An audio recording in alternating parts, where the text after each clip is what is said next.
Listen up or run for cover. Dropping knowledge from the people who have it to the people who need it. The real Brad Lee is dropping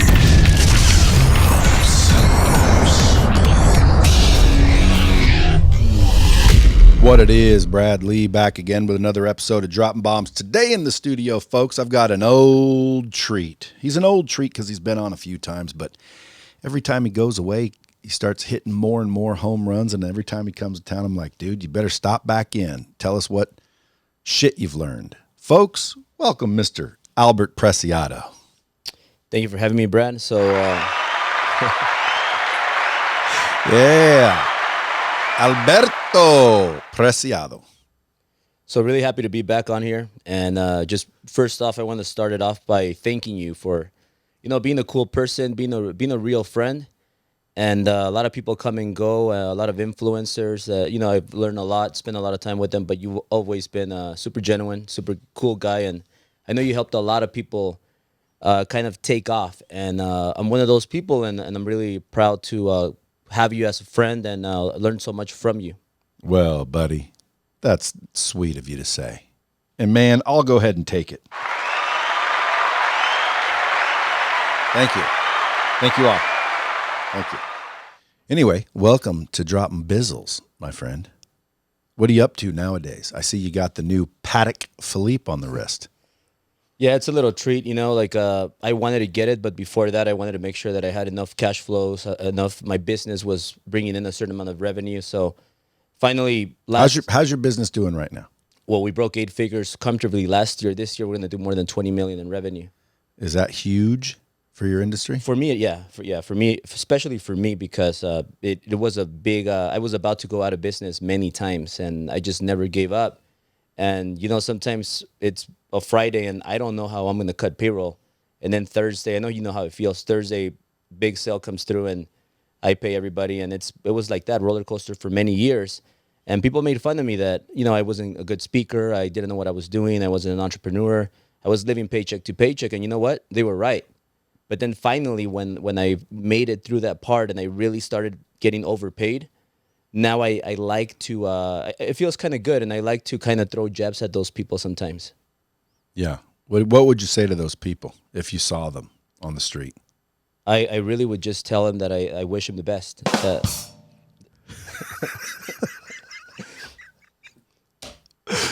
You know what I'd tell them? I'd say you're wrong like a Hong Kong. At the end of the day, dude, how many haters did you have? Now, when you say haters, Mr. Duran here always seems to think they don't exist. It's just a way to deflect, which that's high-level shit, but somewhat truthful. But as we all know, a hater is someone who talks shit about you, that may not know you, that may just see you in multiple Ferraris. How many times someone say, why you need 2 Ferraris? A lot of times. How much money has those Ferraris made you? Oh, at least 100 times more than what they costed. Yeah. Now, again, the reason I'm bringing it up is because people tell you, Albert, what are you doing? You don't need 2. You're being foolish. You're being dumb. And you got a Rolls Royce? Dude, that's dumb. Dude, you're foolish. How many times? Many times, and I'll add to that. I'm buying a Rolls Royce Cullinan, and it's because it's going to be a tax. It's for tax purposes. So most people don't know the information. So I know it, but I've paid mentors to learn from them. So that's why we're getting the Rolls Royce Cullinan. So people are going to be like, why are you buying the Rolls Royce Cullinan? But I'm buying it, not leasing it. If you buy it 6,000 pounds or more, it's a lease. It's an expense. But people were saying, why are you doing it? Yeah. And I would call that, according to, today's terminology, a hater. Well, you never even if they're not being rude. My point is haters don't have to be rude, like, blah blah, because the word hate makes it sound like they're a hater, but sometimes haters are very nice. Yeah. And you've had a bunch. A lot, yeah. And they don't even faze you. How come? So I'm really confident. But I think the difference is that I'm really humble to learn. I'm not the cocky, confident, arrogant guy. But somebody like you, And even people like your camera guy, who's an amazing guy, and all your people that you have in the back, your staff. Like I learn from everybody. I don't think I'm better than everybody, and that humility to learn and keep learning from people that know more than I do is what keeps me growing. And how come like that doesn't? Eventually, when do you start to think, I know more than everybody. I'm the one with the Ferraris. Never. Why not? Because you're never going to be the best. You know, there's always going to be somebody better than you. I don't know what that feels like, Albert. I could only imagine. I will often wonder what that feels like. Tell me. How exactly what feels like? Knowing that there's someone else out in the world better than you. Well, there's always going to be somebody making more money than you. There's always going to be somebody better looking than you. There's always going to be somebody taller than you. That's what I mean. So you can't always think you know everything, because that's when you start falling down, when you start losing it, because people are working harder than you coming from behind. What if you're making $100 million a year? There's people making $1 billion a year. What if you're making $1 billion a year? Somebody else is making more. So why is it it sounds to me like you're competitive. Very. What made you competitive? I want to be the greatest ever to live in this planet. Well, you can't always be the greatest. But that's my target. There's always someone better than you. There is, but But eventually, dude, if you achieve your goal, you'll be the best in the world. well, the thing that keeps me driven is that whenever I accomplish a goal, like I want a higher goal, and I think me always being overwhelmed, having a lot of activity going on, is what keeps me going. And So where do you go from a Rolls Royce to what? well, to me, it's not about cars anymore. Like to me, it's like I want to build my empire. Like I want to build these companies. Now I have 12 flows of income, and I want to keep building them up. So one of my core business is mortgages. I'm doubling every year, and that's what I'm shooting every year. So 20 million is going to go to 40 million, and I'm going to go 80 million, 160 million. So every year, if I don't at least double the rev, then I'm not winning. So that's what I want to do. I want to keep doing that. And then once I become a billionaire, like my purpose is to change this world. Like I'm not okay with a lot of things that the government's doing. I'm not okay with vaccines. I'm not okay with all these California state laws. I want to change that. Like I'm not okay with the whole COVID and all these things that are going on with the masks. You know, like a lot of these things I'm not okay with. Education, like I'm not okay with elementary school, middle school, high school. I don't think you learn shit from those things. So I want to change like the teaching, how we teach our kids, how we learn technology, marketing, all that stuff, which is kind of the reason why my big purpose of Driven, you know? So Driven's another example. Everyone told you not to do that. Yeah. Except one fella. Remember that? But anyway, old Driven, now everybody's calling you to try to speak there. Yeah. By the way, it's this month. It's next month. September 18th, 19th, yeah. Where at? We have 3 approved locations, so we're going to make a final decision this week. TBD? Yeah. Where do people get tickets if they want to go to Driven? Just send me a DM or go to drivenevent.com. Is it live? Live. It's not going to be a virtual event like everybody else? I don't do those things. You want to do live? Yeah. What about all the people that are afraid of this COVID? They're not welcome there. Only people that aren't afraid? Yeah. Yeah. And by the way, you've already sold a bunch of tickets, so according to, it seems like they're coming. Oh, yeah, they definitely are. So you've sold a shitload of tickets already. Yeah. Damn. There's a lot of people, I think, out there that aren't afraid of travel and gathering. Yeah. Are you going to honor any kind of 6 feet apart? Well, we have to follow the guidelines. So as long as we follow the guidelines, we're going to be like, everybody's going to get a Driven mask. You're going to have your, the distance you have to keep. But there's loopholes for everything. I always find the loopholes. I like to bend the rules. That's a good philosophy. If you do it, obviously, ethically and morally. I call it shortcuts. Bending the rules. Yeah. Like, again, what are the rules? The gray areas. Where are they? And are they really gray? What rules have you broken recently that paid off? Well, I don't know about breaking rules because I stay away from breaking rules. Bend them. So what rules have you bent lately? Well, for example, like taxes, credit. Like Taxes, pay as few as you can. Yeah, and credit. leverage as much as you can. So a lot of people ask me, Albert, what do you mean by self improvement? I know you say you do 5 hours of self improvement. What should I do? And I tell them, well, it depends what you're solving for. Like, it depends where you are right now. So you have to start where you're at. Don't compare yourself with an Albert or with a Bradley or with a, the billionaire. We're not there yet. Some of us are higher levels than others. So when people ask me, what are you working on? I tell them, well, I'm pretty blessed to be doing really well financially. I'm as wealthy as I've ever been, but not too much compared to other people. But what am I studying right now? Taxes and credit. Why? Because I have a company, like I call it a triangle, but I have mortgage guys, Ambiance Realty. Ambiance Realty gets 100% commission, but there's something. I do that for the reason that it flows mortgages to mortgage guys. Driven gives me the mic to promote my other businesses. So I'm starting to create businesses inside the business. So, for example, every time we do a transaction for a mortgage or real estate, there's escrows. Escrows are about $1,500 for escrow transaction that I'm losing because I'm giving it to another escrow company. So if we're closing over 200 deals a month, that's 200 times 1,500. I just added an escrow company. What do people need in my space? Everybody needs credit repair. I already have a database of that. So why am I studying credit? That might answer that question. But also taxes. Now one of my problems is that I make a lot of money. So how do I not pay taxes and make millions? So that's what I'm studying. But it's different for everybody. Somebody starting in entrepreneurship I might recommend read Rich Dad Poor Dad. Somebody more ahead, I might be like, hey, read Principles by Ray Dalio. But it all depends where you're at. And some people don't have the systems and they want to learn marketing. There's no point of marketing if you don't have your systems, because then you're going to scale chaos. So I learned that the hard way. But it depends for everybody. That's the last one's 100% correct, folks. You don't want to scale chaos. So, Albert, let's go back to your childhood a little bit, huh?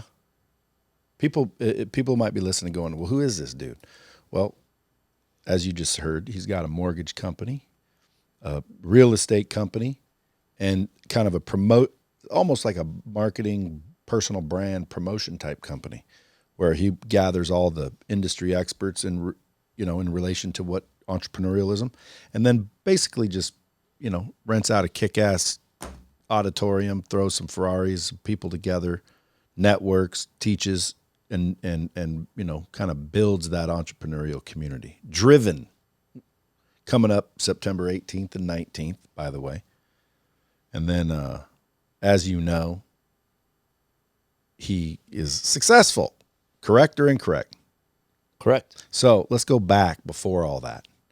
You're just Albert Preciado. You're in Beverly Hills with your dad. He's a painter. Yeah. You'd walk around with him and you'd see these big houses, and you said you saw a Ferrari and you said, I want one of these. What'd your dad say? He told me that it's not for us because, we're Mexican. We're minorities. And he said, this isn't for us. This is for what? Who?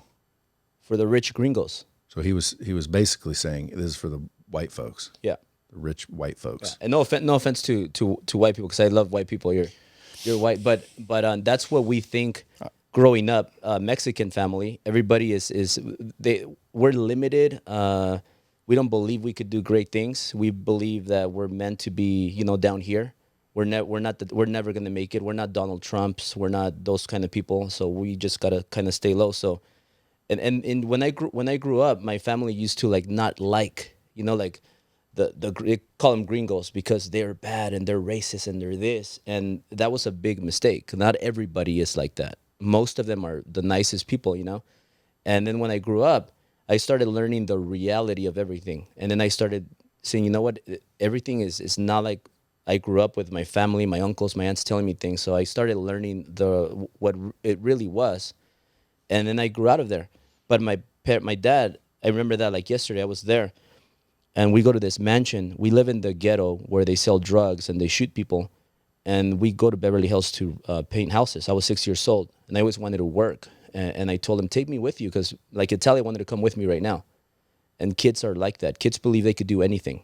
Nothing is impossible. So I go with my dad, and I see this mansion. I see this red Ferrari, and I tell him, Dad, why don't we live here? Why are we living in that ghetto? Why don't you drive this car? Why do we drive this car? And he just looks at me, and he tells me that's not for us. And I asked him why. And then I told him, like, long story short, I want it. I want to make it. How do I do it? He said, as long as you don't quit, you'll get there, and you have to work harder than everybody else. So I learned work ethic. It stuck to me, and then also never quitting.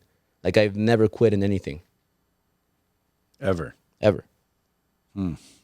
So after he told you that, how long until you, because I saw you in a picture where you had like dolphin shorts on a red Civic.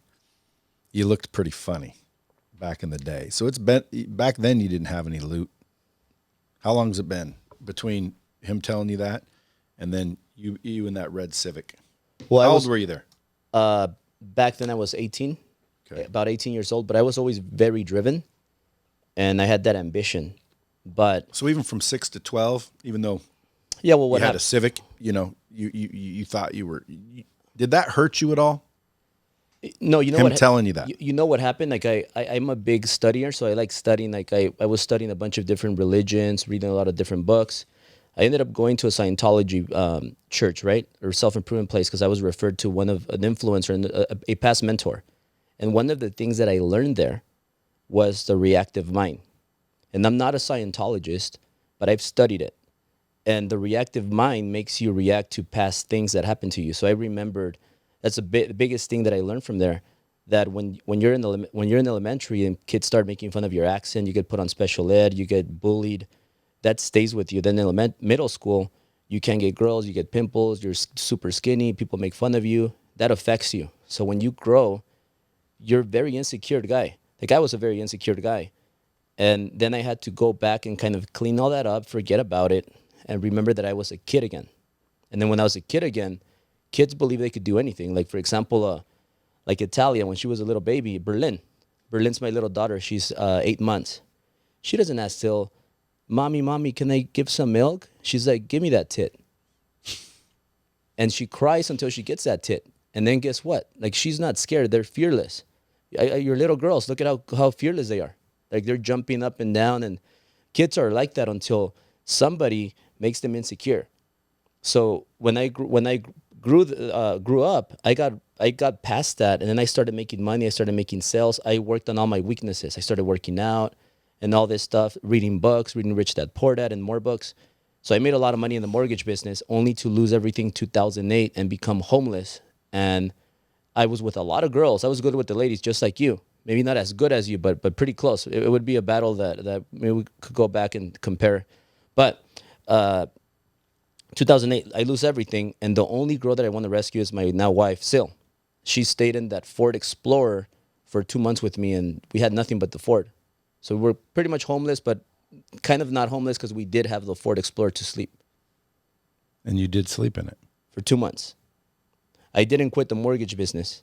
So the mortgage industry, I stayed, and then eventually every month got a little bit better, and then I got out of that Ford Explorer, and then every year I improved. Why didn't you just go home to your parents' house? Because they always told me that the mortgage, getting in real estate and mortgage was a big mistake, and that it was dangerous. I could lose everything, and I did. So I didn't want to go back to them and tell them you were right. I lost everything. What'd they want you to do? They wanted me to get a degree and go to school. Degree in what? Anything.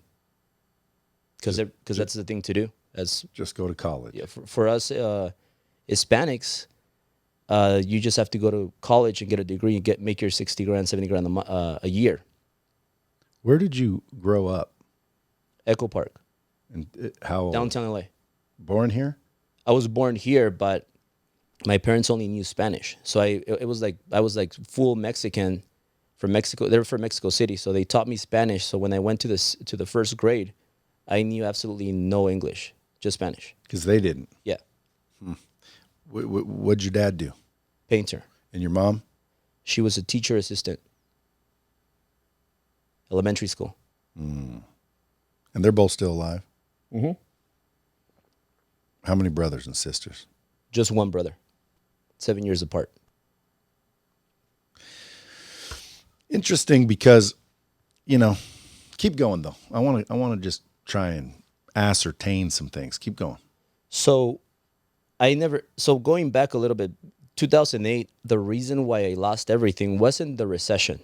I was always very driven, very into self-improvement.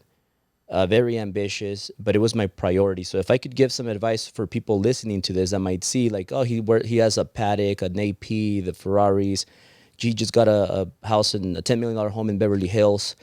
They see that. They see my family. They see my lifestyle. But 2008, I was just like this. I just didn't have the experience and the resources that I have today. That took me 10 years, but I had a little bit. But I had bad priorities. I had bad friendships. You know, like I was doing cocaine. I was drinking. I was going out 6 times a week, sometimes 7 days a week. I was going out with multiple girls at the same time, and sometimes go 48 hours not sleeping because I was under the influence.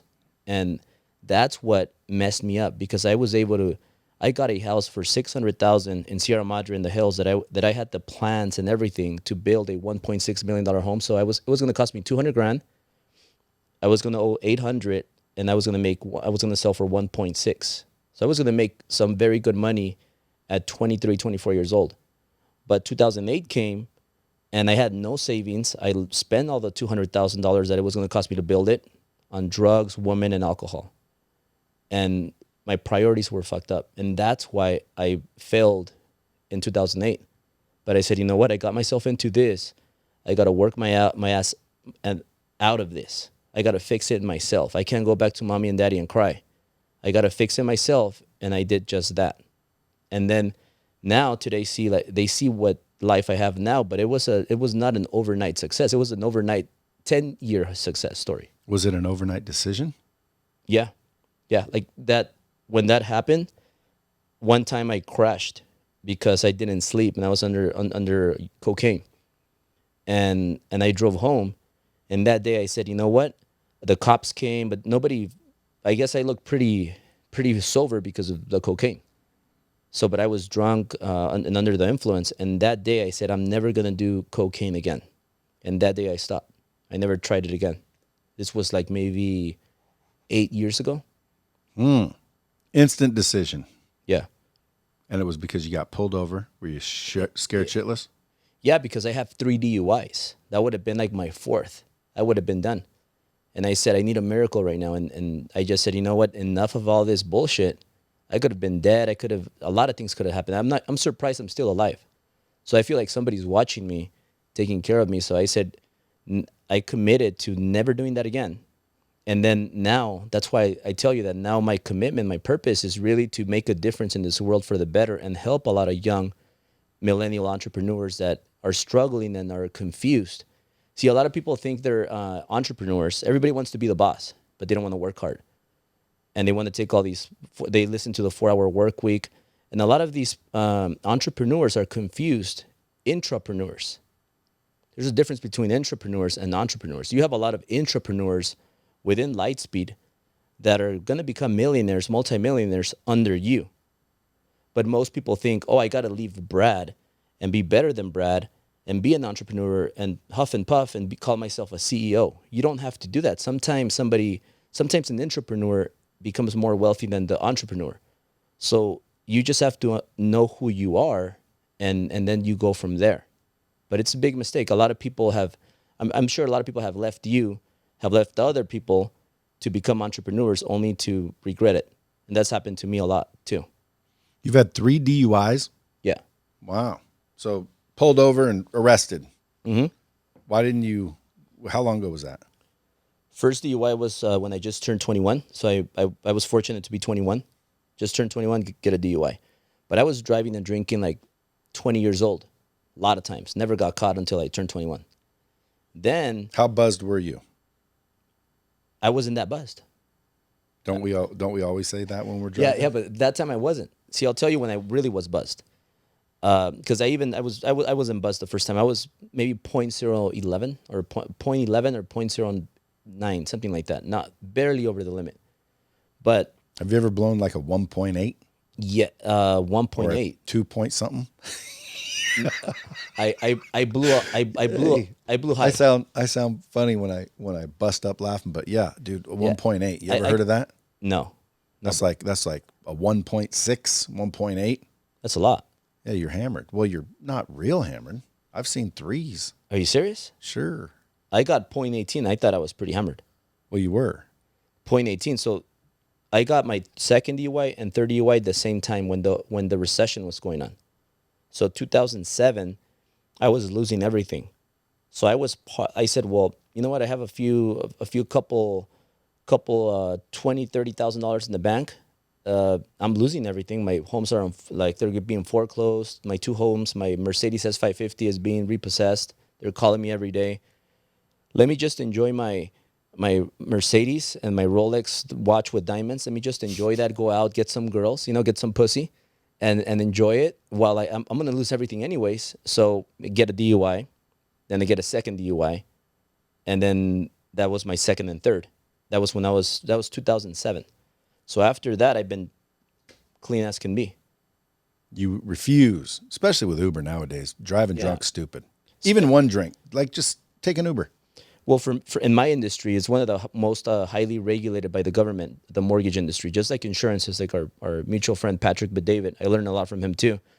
And I don't know if your industry is the same way, but if I get a DUI, I go out of business because I have to have a clean record. I have to have clean, good credit. They watch all my stuff. So it's one DUI and I'm done. What do they do? My business closes. I lose my license. What's the license called? Mortgage license, real estate license, corporation license backed by the Department of Real Estate. So like if you get a DUI, they take it away from you. And then you're done. I have to start all over again, or I have to find somebody else. But I can't do that because a lot of lives depend on me now. Like we employ over 300 people now. And they're all kicking ass, taking names. Yeah, well, you had one of them here, Willie. Willie, a great guy. So, going back a little bit to the intrapreneur and entrepreneur, Brad. A lot of people, I have a few people right now. They're going to get equity in our company. So people that leave, they lose on all the equity. So you got to think about: do I want a percentage of $1 billion company with that's already on the rise, or do I want to start all over and do that? And people don't realize that in today's world, anybody can start a company. However, if you notice, every big company has a face, right? And whether you like it or not, you need an entertaining face. You need a good-looking face. You need a face that's good at talking that people are gonna like. Like you have Kylie Jenner, 19-year-old billionaire. When people think about Lightspeed, they think about you, right? You talk, you're a good talker, you're funny, good-looking guy. When people see PHP, they have Patrick David. When people think about WFG, in the past, they thought Ed Milet. People think about the whole, Cardone stuff. They think Grant Cardone. But if you need somebody like that to drive the company, somebody that's going to be traveling, speaking, promoting, and all that stuff. So anybody can start a company, but are you going to be that person? It takes a lot of work, and people don't understand that. When you're better off, maybe being an entrepreneur for Brad, maybe being an entrepreneur for Patrick, and then maybe getting a piece of a multi-billion-dollar company, or maybe $100 or $200 million company. But just people, I think it's ego that gets in that way. So that's one of the things that I like to teach at Driven.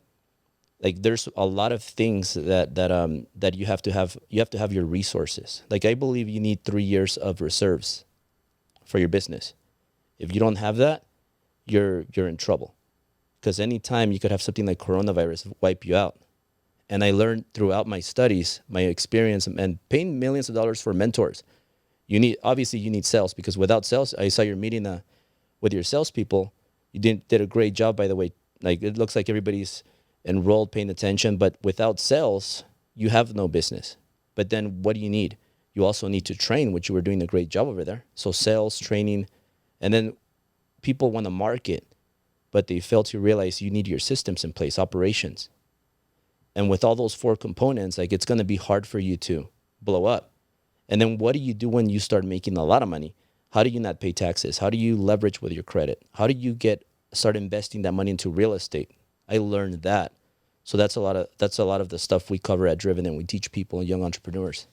And then you coach them. Yeah. Especially in the Latino market. Like I was looking the other day, dude, you're getting like a bunch of hits on YouTube. You're interviewing all the big wigs. You're quite the name, especially in the Latino community. But that's because I never quit. Because remember in the beginning, people used to make fun of my YouTube. They used to be like, oh, he doesn't even have 1,000 subscribers and this guy sucks and he's not an interviewer. And now I have videos with hundreds of thousands of views.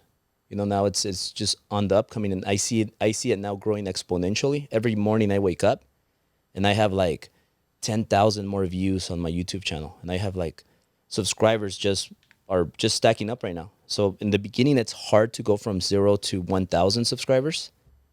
And then it's really hard to get to 2,000 subscribers. But as long as you don't quit and you believe in your product and you believe that you're really helping people, providing value, then it's going to grow. But most people just stop when they're only 1 inch away from, getting that victory. What about all of us old dogs? We're old. How old are you?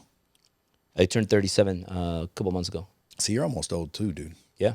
So you're old. You're old. I'm young. Routine's gonna have to end soon. Yeah. I mean, three more years, dude. You'll be 40. Then what? I will be a billionaire by 40. I know that. By 40? Yeah. Damn, folks, you guys heard it here. Now, see, follow Albert just to make sure we can support his endeavors and get him to $1 billion. And also, while you're at it, follow me and help support me. What do you think about people that are bummed out about your success?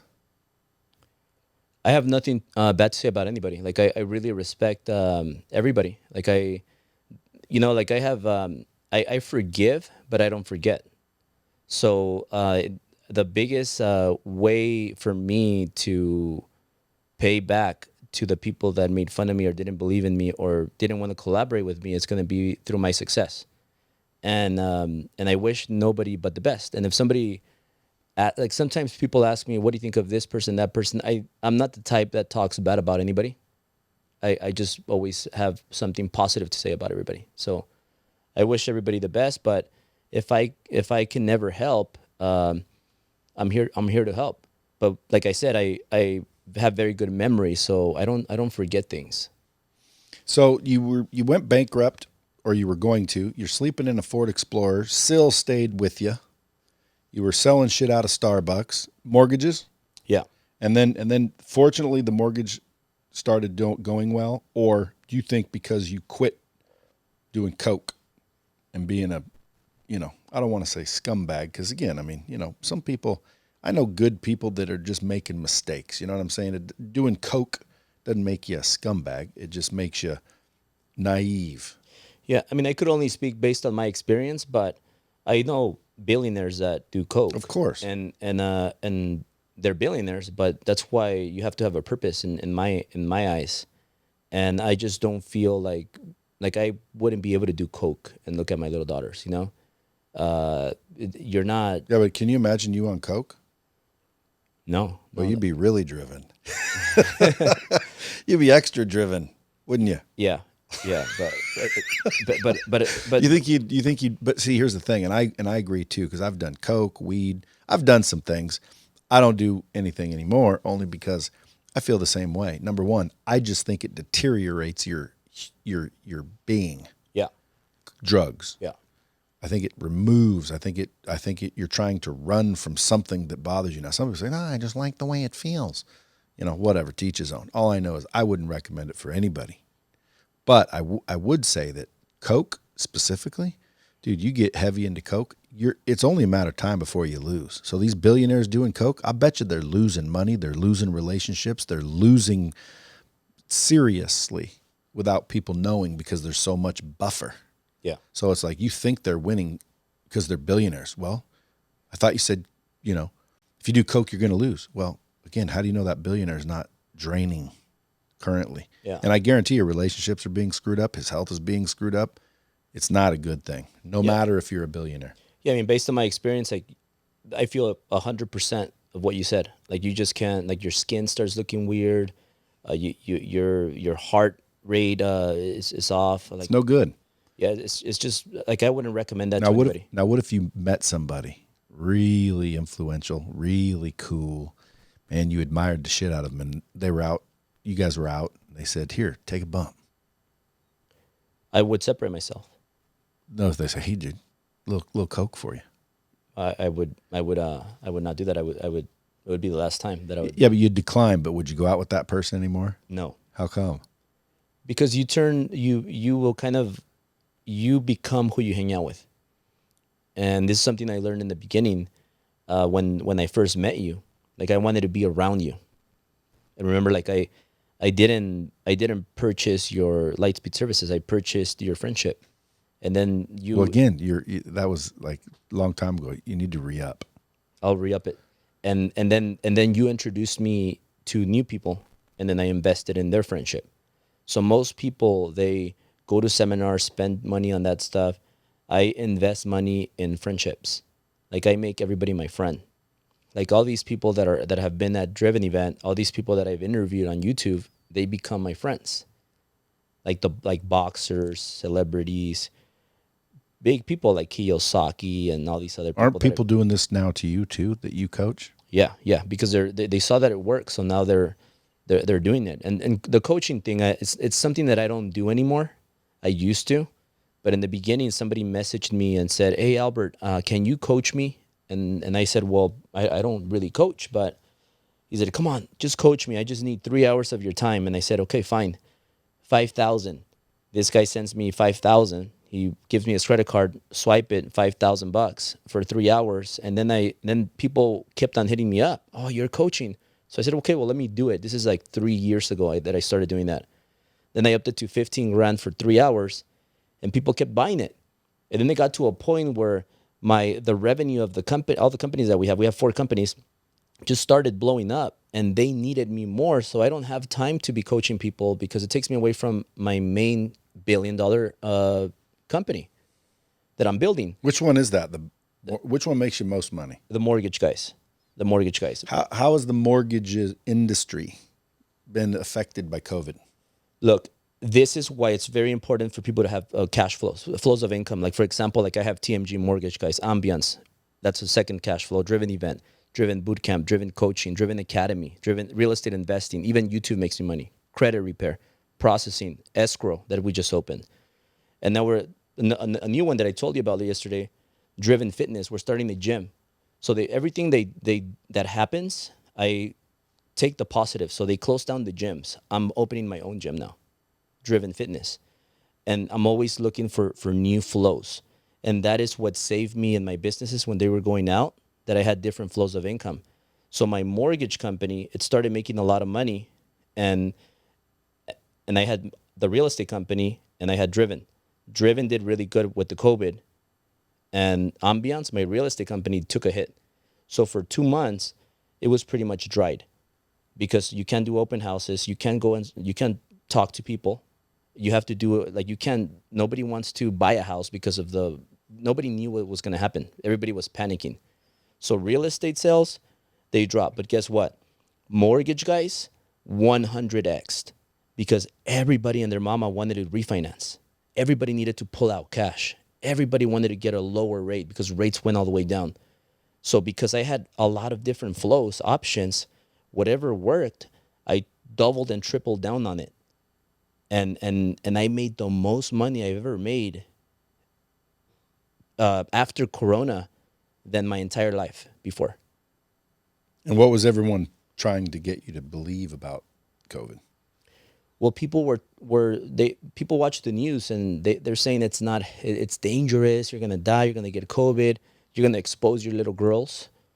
You're gonna expose your parents.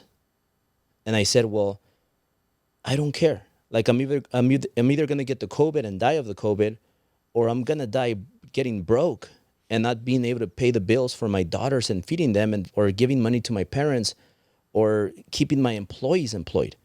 So I said, I'm going to have everybody come back to work. I tried the work from home 2 weeks. Didn't work out. People at home, they're listening to negative family members. They're watching the news. They're rolling out of bed. That doesn't work for me. And I'm paying them. And the corona's going on. I told Sil, look, we're going to bring them back to the office. If I get sued, I'll have money to pay them. But I'm going to go down fighting if I go down fighting. I'll go down with Corona, but I'll fight. And I did that. And everybody that I brought back to the corporate office, they've gotten their biggest bonus checks ever in their life because of the way we've just took off.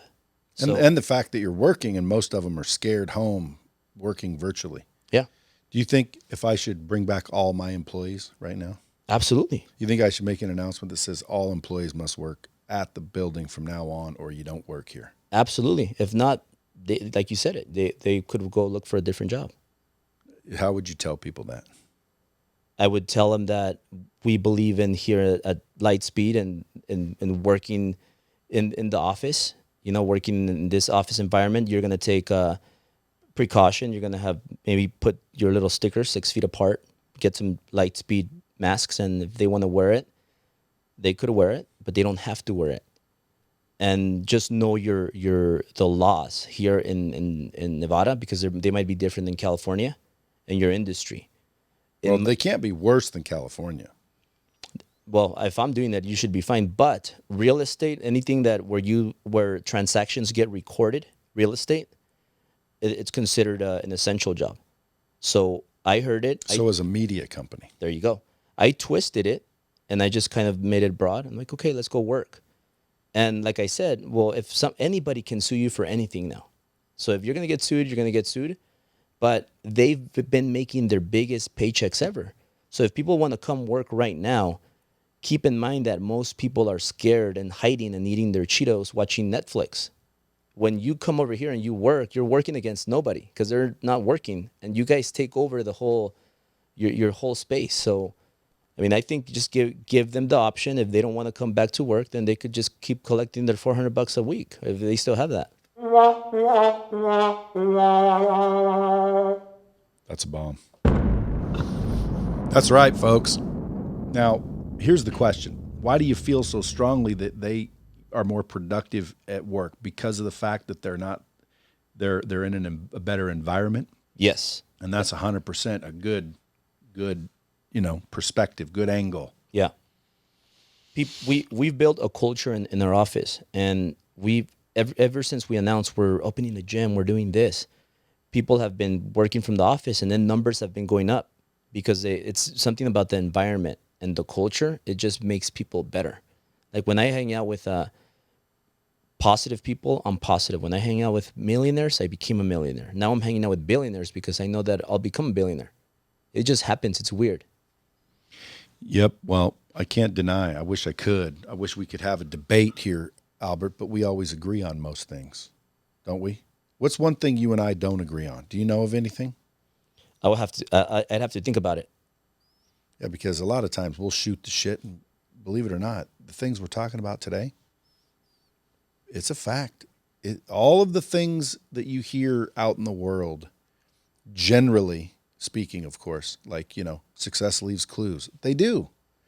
Like action causes like result. If you do what Albert did, I'll bet you. Now, again, not all people, but most people would have a like effect, a like result. What do you think about that? You think it was because you're cool and, you're Albert, or if anybody did what you did, they would make it too?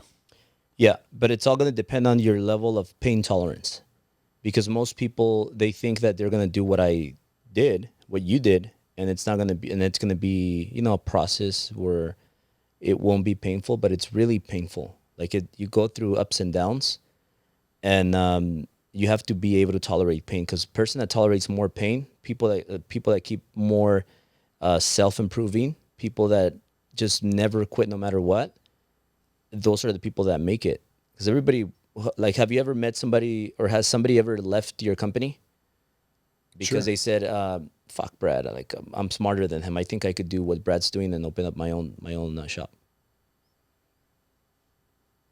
Nothing so far. Is it hard to create another Lightspeed? Yes. So has somebody ever said, well, I'm going to take my content off of Lightspeed and go put it on my own platform? I'm going to create my own platform?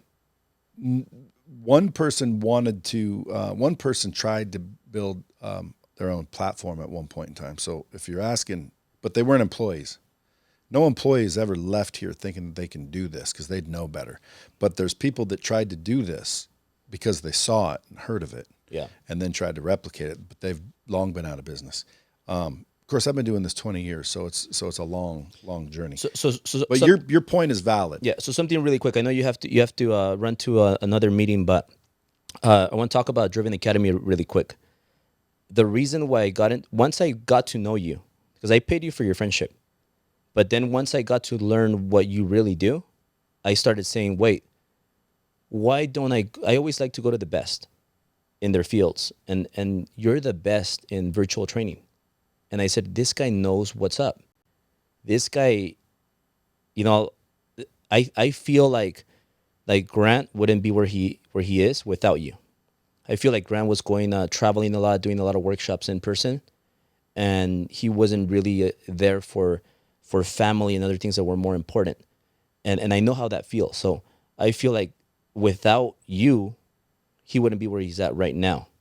And because I studied him like 8 years, 7 years, 10 years ago. Like I know everything about him, and I studied everybody very good. I studied you very well. Like I know everything about you, like sleeping on the beach, what you were doing 7 years ago, 8 years ago. Like it's kind of weird in a way, but I study people so well because I want to know everything about him. So I knew you were the guy. Once I studied you after I paid you for your friendship, and I said, he could do the same thing for me, but quicker than what he did for Grant. So I said, okay, Cardone University, Driven Academy. Let me just fly with Brad, and every time I'm hanging out with him, I'll pull something. If I could give him an extra drink, pull some more info, let's do it. And hey, what you do in this scenario? Oh, I did this. Okay. I would, and you know how good I execute. I go back and I'm like, okay, I'm gonna hire this. We're doing this. Oh, forget about that. Brad said to do this. Let's do it. Now, Driven Academy, just for 2 years, I never used it. Now it's doing 60 grand a month minimum, sometimes more. And 60 grand a month is not a lot of money, but it's a side little extra income that comes in that allows me to use it for other things. It pays for my lifestyle and more. Like it's just extra money. And I don't even run ads. You said run ads, do this. Guess what I'm going to do when I go back home? I'll come back next month and I'll be making a quarter million a month from Driven Academy. But because you are an expert in that field, I just trust you blindfold. So if you tell me to do something, I'll go do it, and I'll come back and improve Albert. Remember the first time you had me on the live here with Grant, I was shaking. My confidence, the way I speak, wasn't there. And just because I execute is what makes the difference. So you tell me to do something, I go out there and do it. So, and without Driven Academy, I don't think I would have made these big strides, because Driven Academy is coronavirus proof. It's recession proof. When recessions happen, people want to learn. So want to give you thanks for that. Sure. Well, dude, that's the business I'm in. It's my pleasure. We'll do more business. Folks, I don't know if you guys are following Albert, but it's the Albert Preciado, Preciado. Where do you hang out? Instagram? Well, people could just Google me, Albert Preciado. What's your YouTube channel? Driven channel, Driven CH. Driven CH. You got that thing blowing up. You got people viewing left and right. You're starting to interview, like fly around and interview these big name people. I'm going to be with Andy Frisella and Tom Bilyeu next couple of weeks. See, Andy knows his shit. Tom Bilyeu's been around. He knows his shit. See, folks, follow Albert and follow what he's doing if you guys want to succeed. I know that everything you just said, if you hit rewind and listen to it again, write down exactly what he said. The one at the end was the most important. You said you go and you execute. Because without the action, dude, folks, we can be students forever, and we can, talk about it forever. But until you do it, until you do something, nothing's going to change. Know what I'm saying? Yeah. And Brad, if I could add one last thing. One quick thing. Something that I left out that people could look me up and get more information is on, if I wouldn't have invested in real estate, I wouldn't be here either. Because when I started my business, my first business, mortgage, guys, I was close to going out of business hundreds of times. Every time I would get into trouble, I would pull out money from my properties. I would sell a property. And I started buying 4-unit little properties, 4-unit apartments, 4-unit apartments. I accumulated a lot of them, which when I sold, my net was $2 million plus. So Is now still a good time to do that? I think the best time to buy is starting 2021. I'm going to go buy in Arizona. And there's a lot of other places to buy. California is probably not the best. But if you are in California, you got to start where you're at. So you got to start in California. Always start where you're at and start small. Never start big. People tell you to start big. Don't listen to that nonsense. You got to start small. You got to start with your own money. And if you don't own a property right now, go get a FHA loan, 3.5% down. That's nothing. You could borrow it from a credit card. You could borrow it from a friend. Put those 3.5% down. Get yourself 4 units, up to 4 units. Because once you go past 4 units, it's a commercial. Learn the small game first. And once you make those millions, then go get your commercial, your big deals with your own money and keep all the profit. Because remember, you're either gonna give people your savings. They're gonna make the big profit. You're gonna get a little piece. They're gonna get the paddock. I teach people how you build your own real estate portfolio, and you buy yourself your own paddock. You make your own self rich. So if it would have been for that, I wouldn't be here because I wouldn't have had those reserves or that money to save my business. And that's all. That's one of the key components that we teach at Driven Event, which you're going to be part of, Brad. And it's going to be an amazing opportunity for people, entrepreneurs, whether you own a business, want to start a business, or want to scale your business, to go learn everything that I paid millions of dollars to all my mentors in one day and just get it for the price of one. So I'm really excited. I'm really excited to have you there because you've been a very, very instrumental person in my life and my entrepreneurship career. And you're one of the reasons why I give my family the life that I give them today, and why I'm able to inspire a lot of people in the universe. So how do they get tickets? drivenevent.com. drivenevent.com, folks. Go get your tickets. Or send me an Instagram DM. I answer all my DMs. Yeah, and tell them you came from the bomb squad, so we know what's cracking. For sure. Folks, share this out. If not for you, someone might need to hear it. Until next time.